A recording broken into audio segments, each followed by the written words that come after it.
Ninth जो है उसके हम केमिस्ट्री का आज हम फर्स्ट भाग बताएंगे। हर एक जगह पर नया सेशन चालू हो चुका है नाइन्थ का, तो बहुत से लड़के लड़कियां ऐसे हैं कि जो सीधे इंग्लिश बोर्ड से हिंदी बोर्ड में आए हैं, उनके लिए थोड़ा एनसीईआरटी का जो होता है वो समझना मुश्किल हो जाता है। तो उन्हीं के लिए हम वीडियो लाए हैं केमिस्ट्री का पहला चैप्टर, जिसका नाम है हमारे आसपास का पदार्थ। उसके जानने से पहले हम केमिस्ट्री के बारे में जानेंगे। केमिस्ट्री को हिंदी में कहते हैं रसायन विज्ञान। रसायन विज्ञान। अच्छा, आपको पता होगा कि आप कहेंगे किसी लड़के से, चाहे आपसे कोई पूछेगा कि अपना सेल्फ इंट्रोडक्शन बताइए, तो आप पहले बताएंगे माय नेम इज, जो भी होगा अपना अपना डालेंगे। तो उसी तरह रसायन विज्ञान पढ़ने से पहले रसायन विज्ञान की परिभाषा को जानते हैं। तो रसायन विज्ञान क्या है? तो रसायन विज्ञान विज्ञान की वह शाखा है जिसके अंतर्गत पदार्थ के गुणों, संगठन, संरचना और उसके रासायनिक प्रतिक्रियाओं के मारे जो परिवर्तन होता है उसे हम रसायन विज्ञान कहते हैं। इसे बता देते हैं, विज्ञान की वह शाखा जिसके अंतर्गत पदार्थ के गुणों, संगठन, संरचना और रासायनिक प्रतिक्रियाओं के बारे में जो परिवर्तन होता है उसे हम रसायन विज्ञान कहते हैं। आपसे लोग पूछेंगे अपना इंट्रोडक्शन, आपका गांव कहाँ है, तो कहेंगे ना आपका जहाँ गांव हो ग्राम बताएंगे, पोस्ट बताएंगे, जनपद बताएंगे, प्रदेश बताएंगे। तो रसायन विज्ञान की उत्पत्ति कहाँ से हुई? तो रसायन विज्ञान की उत्पत्ति जो हुई वो मिस्र देश से हुई। मिस्र देश में मिट्टी, काली मिट्टी जो थी, काली मिट्टी आप प्रायः देखते हैं, काली मिट्टी मिस्र में ज्यादा पाई जाती थी, उसे कीमियागिरी कहते थे। क्या कहते थे? कीमियागिरी। तो जब इसमें क्या हुआ, स्रोत हुआ, पढ़ाई हुआ, तो इसको बाद में ले लिए केमी टेकिंग। केमी टेकिंग से ही आज हमारा बना है केमिस्ट्री। तो ये है इसका निशब्दोपति, यानी मिस्र शब्द से हुई। काली मिट्टी ज्यादा पाई जाने के कारण मिस्र में इसे लोग कीमियागिरी कहते थे, और कीमियागिरी से केमी टेकिंग हुआ, और केमी टेकिंग से जो कालांतर में हुआ केमिस्ट्री। अब बता दें, इंट्रोडक्शन लेने के बाद आपसे पूछते हैं आपके माता पिता का नाम क्या है, मैंने आपके जनक कौन है। तो वैसे ही रसायन विज्ञान के जनक कौन है? तो रसायन विज्ञान के जनक थे लेवासिए ने रसायन विज्ञान की उत्पत्ति की थी, और इनको रसायन विज्ञान का जनक भी कहा जाता है। और ये क्या है? ये इनके आधुनिक क्या है? जनक है। अगर प्राचीन की बात की जाए रसायन विज्ञान की, प्राचीन जनक कौन है? तो इनका नाम है रॉबर्ट बॉयल ने पहले इस पर क्या रखी थी? नींव। कोई भी घर बनता है तो पहले उसका नींव तैयार होता है, तो उसी तरह रसायन विज्ञान की नींव रॉबर्ट बॉयल ने रखी थी। और जो ऊपर जैसे नींव बन गया, उसके ऊपर जब कार्य होने लगता है तो उस पर जब घर का ढांचा देने लगते हैं तो उस तरह का काम लेवासिए ने किया था। तो आधुनिक लेवासिए और प्राचीन रॉबर्ट बॉयल। तो हम बता रहे थे ये क्या था? रसायन विज्ञान के बारे में उसका बेसिक नॉलेज था, यानी उसके आधारभूत क्या था उसके बारे में था। हमारे आसपास का पदार्थ, हमारे आस पास का पदार्थ। पदार्थ क्या होता है? पदार्थ क्या होता है भाई? अपन चैप्टर हमारे आसपास का पदार्थ के बारे में जानना जरूरी है। तो पदार्थ होता है जो स्थान घेरता है, जिसमें द्रव्यमान होता है। देखिए, ये नहीं है परिभाषा कि जो स्थान घेरता है। इस परिभाषा में हम बताएंगे जो स्थान घेरता है तो जिसके साथ द्रव्यमान उपस्थित होता है उसे हम पदार्थ कहते हैं। ये पदार्थ की परिभाषा होती है। अब बता दें, पदार्थ की अवस्थाएं कितनी होती है? पदार्थ की अवस्थाएं कितनी होती है? 3 प्रकार के होते हैं, 5 प्रकार के होते हैं पदार्थ की अवस्थाएं। कितने प्रकार की? 5। और पूछेगा मुख्य कितने प्रकार की होती है? 3 प्रकार की होती है। और 5 कौन कौन से हैं? ठोस है, द्रव है, गैस है, प्लाज्मा है और बोस है, आयोडीन और एक कैंडोसेंट है।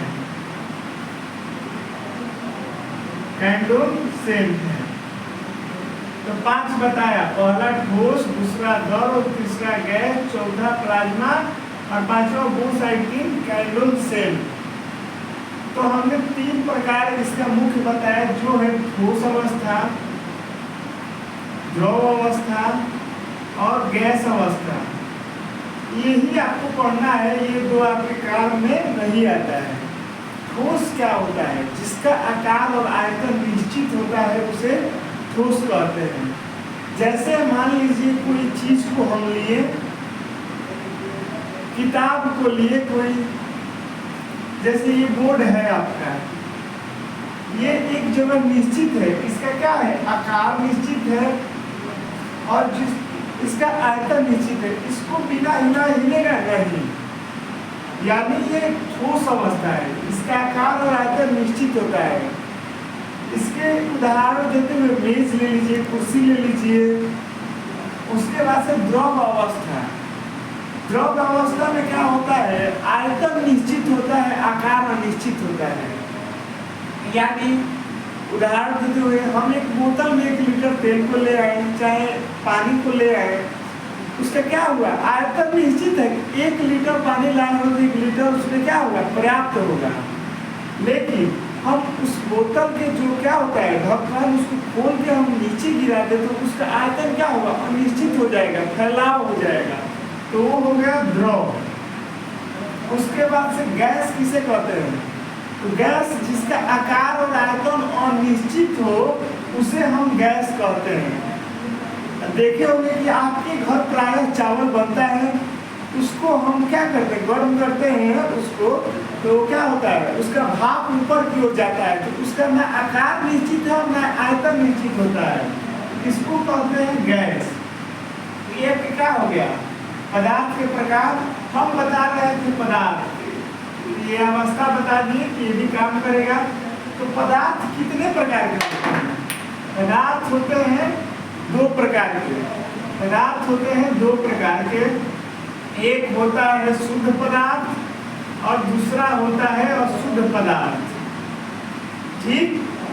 शुद्ध पदार्थ किसे कहते हैं? तो जो अपने रासायनिक संगठन में निश्चित होता है उसे शुद्ध पदार्थ कहते हैं। जो अपने रासायनिक संगठन में निश्चित होता है उसे शुद्ध पदार्थ कहते हैं। अशुद्ध पदार्थ किसे कहते हैं?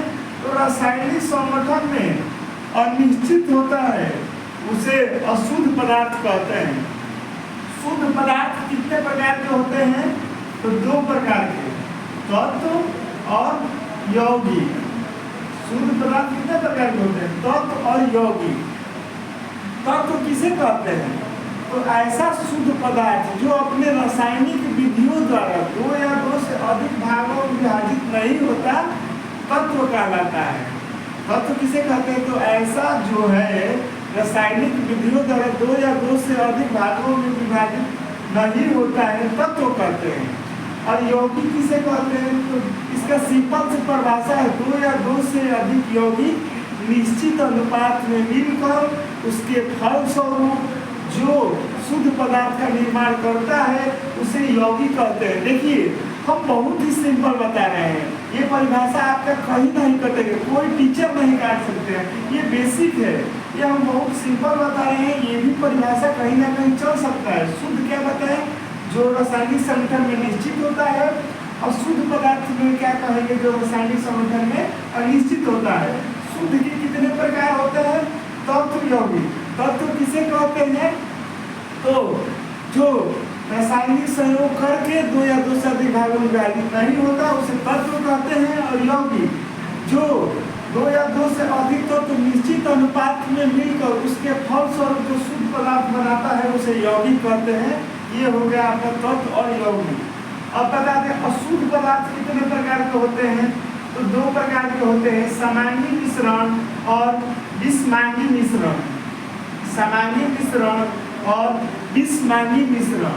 तो अशुद्ध पदार्थ का मतलब समांगी मतलब क्या होता है? सिंपल, ऐसा गुणधर्म माने जो भी पदार्थ रहेगा उसका सारा गुण समान होगा उसे समांगी कहेंगे, और जिसका गुण असमान रहेगा उसे विषमांगी कहेंगे। समांगी जिसका प्रत्येक गुणधर्म समान होगा समांगी, और जिसका प्रत्येक गुणधर्म असमान होगा विषमांगी। उदाहरण को लिए समांगी का चीनी जल का मिश्रण आराम से घुल जाएगा, नमक जल का मिश्रण आराम से घुल जाएगा। समांगी विषमांगी मिश्रण थोड़ा सा बालू ले लीजिए, पानी ले लीजिए, मिलाइए, नहीं मिलेगा विषमांगी, यानी उसका प्रत्येक गुणधर्म समान नहीं है। और समांगी का चीनी और जल को लीजिए, समान रूप से घुल रहा है समांगी। तब तो कितने प्रकार के होते हैं? 3 प्रकार के, धातु, अधातु, उपधातु।